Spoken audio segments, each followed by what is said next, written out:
सोचो, एक ऐसी सिटी जहां नॉर्मल लोग नहीं जानते कि उनके आसपास मॉन्स्टर्स नहीं, ब्रोकन ह्यूमंस घूम रहे हैं। लोग जो शायरी लिखने के लिए फेमस थे, आज उनके नाम से लोग मरते हैं। यहाँ कोई प्योर हीरो नहीं है और कोई कंप्लीट विलन भी नहीं है। एक लड़का जो खुद को वर्थलेस समझता है, एक आदमी जो जीना नहीं चाहता, और एक दुनिया जहाँ पेन ही पावर बन जाता है।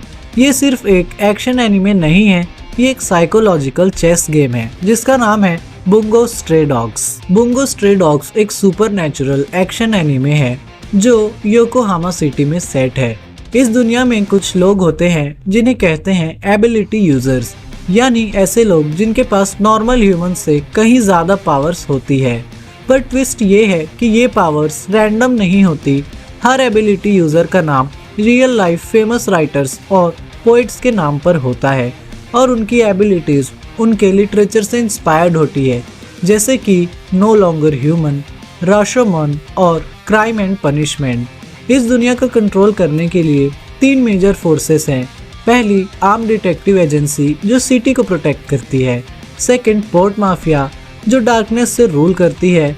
और थर्ड और बाद में ऐसे विलन्स जो सिर्फ सिटी नहीं, ह्यूमैनिटी का कंसेप्ट ही तोड़ना चाहते हैं। और इसी बीच फंस जाता है एक ऑर्फन लड़का जो खुद नहीं जानता कि वो हीरो है या एक मॉन्स्टर है। बुंगो स्ट्रे डॉग्स का असली मैजिक फाइट्स में नहीं है, बल्कि उन सवालों में है जो ये एनिमे पूछता है।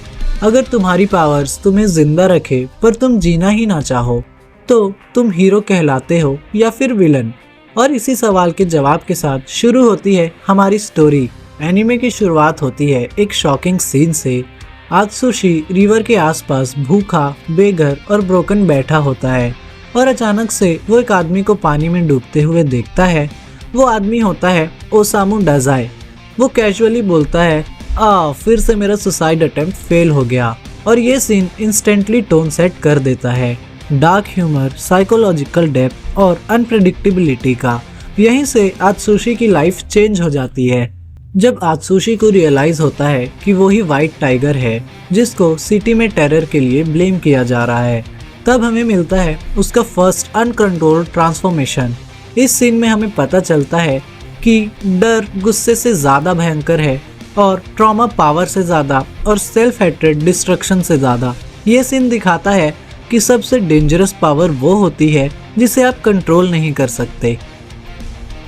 और फिर ये एनिमे जिस चीज़ के लिए फेमस है वो है डाजाई का माइंड गेम्स। डाजाइस के बेस्ट सीन वो होते हैं जहां वो फाइट नहीं करता, सिर्फ प्लानिंग करता है। एक फेमस मोमेंट जब डाजाई बिना एक पंच मारे पूरे एनिमी ऑर्गेनाइजेशन को मैनिपुलेट करके कोलैप्स कर देता है।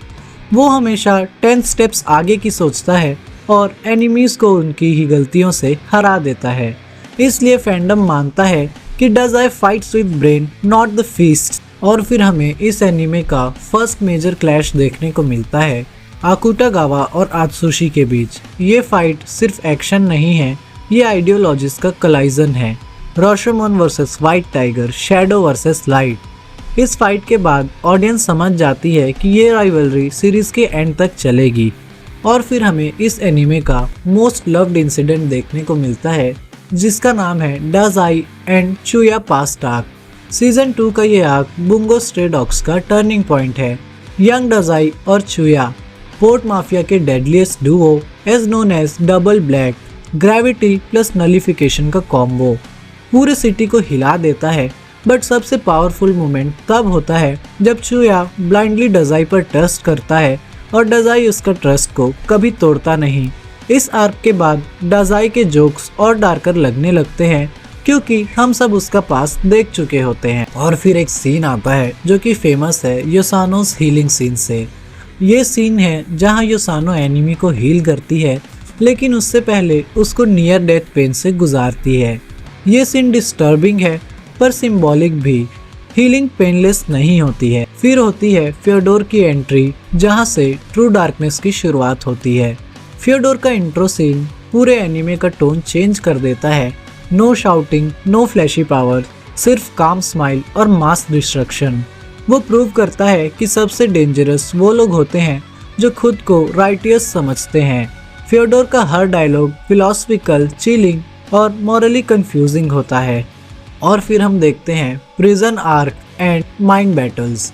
जब कैरेक्टर्स फिजिकली फाइट नहीं कर सकते तो एनीमे पूरे चेस गेम बन जाता है। यह आर्क प्रूव करता है कि पावर यूजलेस हो सकती है और इंटेलिजेंस अल्टीमेट वेपन है। ऑडियंस को लिटरली सोचना पड़ता है कि कौन किस साइड पे है। और हम इसका सीजन वाइज इवोल्यूशन देखें तो सीजन 1 का सेटअप और मिस्ट्री पे बेस्ड है। सीजन 2 जो है वो इमोशनल और पास्ट आर्क्स पे है। सीजन 3 एक साइकोलॉजिकल वॉर है और सीजन 4 सर्वाइवल और सैक्रिफाइसेस पे बेस्ड है। सीजन 5 देखें तो उसकी राइटिंग पीक पे है और कॉन्सिक्वेंस। और सीजन 5 के बाद ये एनीमे सिर्फ एंटरटेनिंग नहीं जबकि मेमोरेबल भी बन जाता है। एनिमेशन और उसके स्टूडियो पे बात करें तो स्टूडियो बोन्स का काम है इसमें smooth combat, stylish camera angles और jazz inspired music. Opening scenes specially dark plus classy plus symbolic होते हैं। इसकी रेटिंग्स की बात करें और फैन रिस्पॉन्स की तो IMDb पर सॉलिड 7.8 की रेटिंग है, क्रंची रोल पर 4.8 आउट ऑफ 5 की और माई एनिमे लिस्ट पे 8.2 आउट ऑफ 10 की रेटिंग है।